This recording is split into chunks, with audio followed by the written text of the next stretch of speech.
মুম্বাইকে দেখে বাংলার মানুষের শিক্ষা দরকার।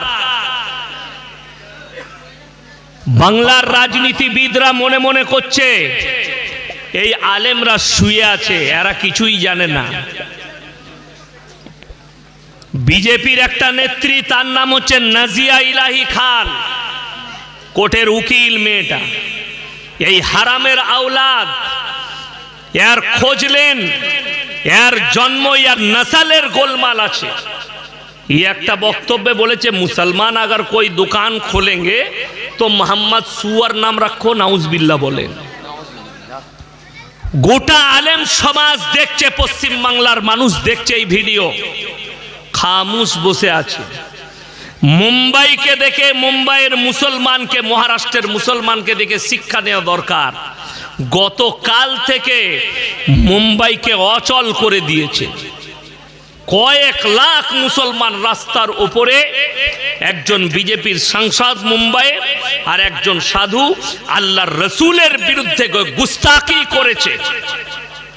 এরা রাস্তায় নেমেছে, তারা ক্ষমা চাইতে বাধ্য হয়েছে।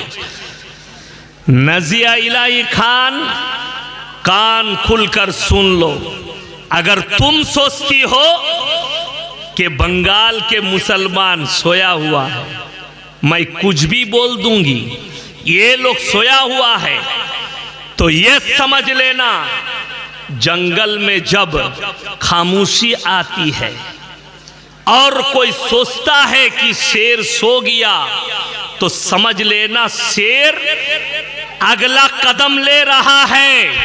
और एक ऐसा दिन आएगा, कलकत्ता के अंदर ऐसे भूचाल लाएंगे इंशाअल्लाह, तुम बंगाल में रह नहीं सकती, तुम्हें बंगाल से भगाएंगे इंशाअल्लाह। नारे तकबीर, नारे तकबीर।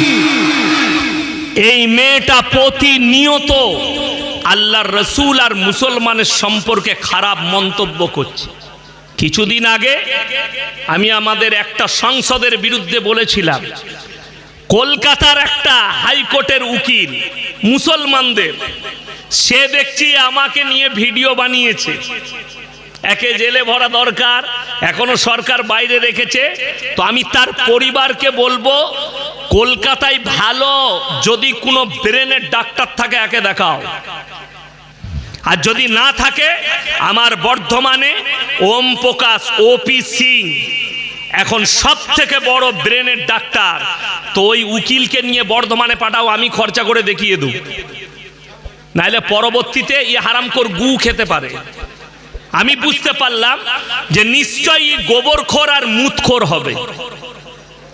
আরে আমাদিকে বলছে ये मुसलमान गोश्तखोर है, ये तो अल्लाह का करम है, हम गोबरखोर और मूतखोर नहीं है।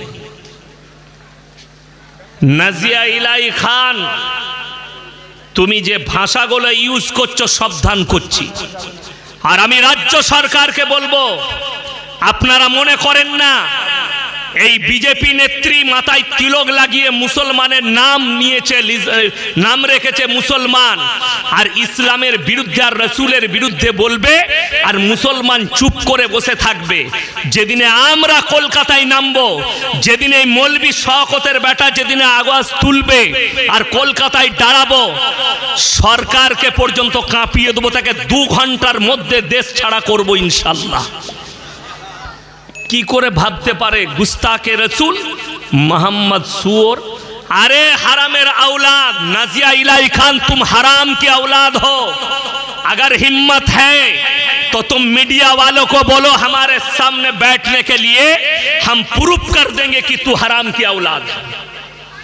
और ये नहीं प्रूफ कर पाया तो मैं हिंदुस्तान के अंदर तकरीर नहीं करूंगा इंशाअल्लाह। बड़ी दुख की बात है, बड़ो कष्टेर विषय, প্রতিনিয়ত খারাপ কথা বলছে ইসলামকে নিয়ে, মুসলমানকে নিয়ে। আপনারা দেখতে পান না ফেসবুকে, ইউটিউবে কিভাবে এই মেয়েটা কথা বলছে, আর মনে করছে যে এই মৌলবীরা কিছু করতে পারবে না, মুসলমান জেগে আছে। তুমি মনে রাখো, যেদিনে রাস্তায় নামবো, তোমাকে এই বাংলায় থাকতে দেবো না, তোমার বিহারে বাড়ি, বিহারে পাঠাবো তোমাকে, বাংলার মাটিতে তোমাকে টিকতে দেবো না। বড় কষ্টের বিষয়। এইগুলো জেনে রেখে দিবেন।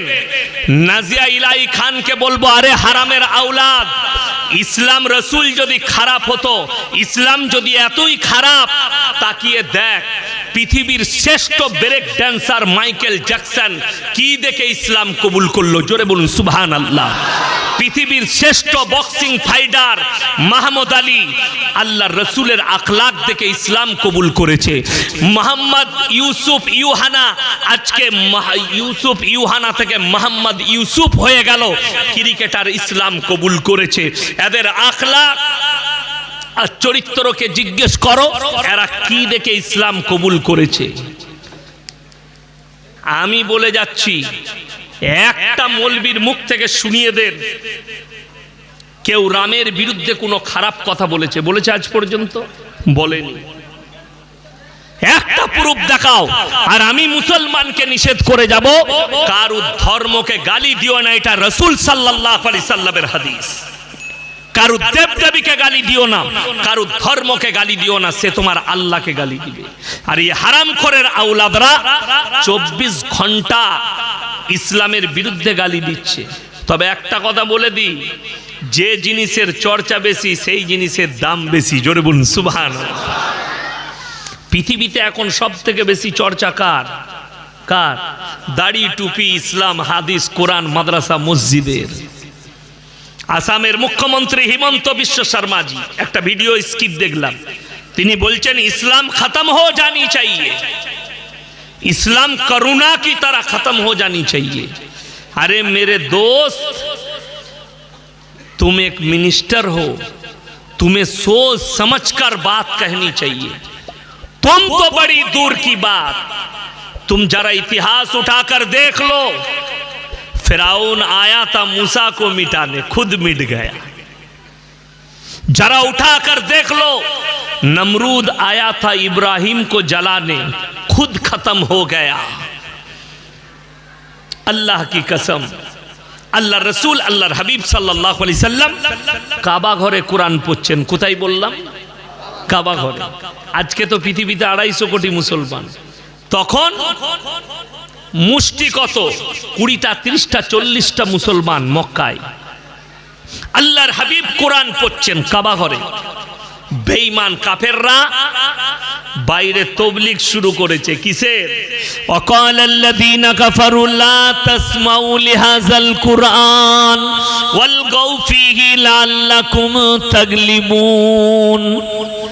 হে লোকেরা শোনো, নবী যে কোরআন আবৃত্তি করে সে কোরআন তোমরা শ্রবণ করো না, হাততালি মারবে আর কানেতে আঙ্গুল দাও। আল্লাহর কসম, তারপরও ইসলামকে রুখতে পারেনি, পৃথিবীতে ছড়িয়েছে। জোরে বলুন সুবহানাল্লাহ। আল্লাহ রাসূল সাল্লাল্লাহু আলাইহি সাল্লামের আখলাক আর চরিত্রের দ্বারা ছড়িয়েছে, আখলাক আর চরিত্রের দ্বারা।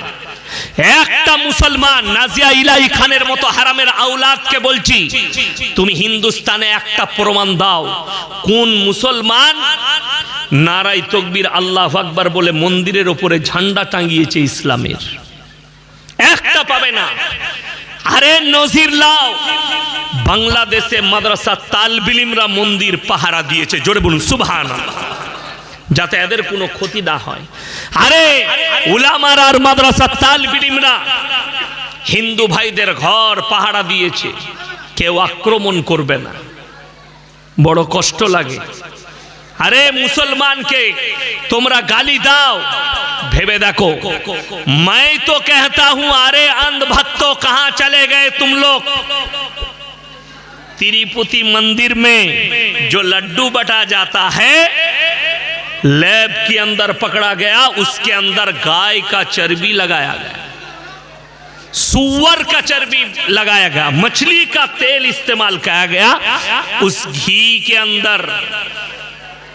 अभी अगर ये कंपनी कोई मुसलमान का होता तो अभी तो पाकिस्तान बांग्लादेश कहां कहां जोड़ जाते इनके साथ।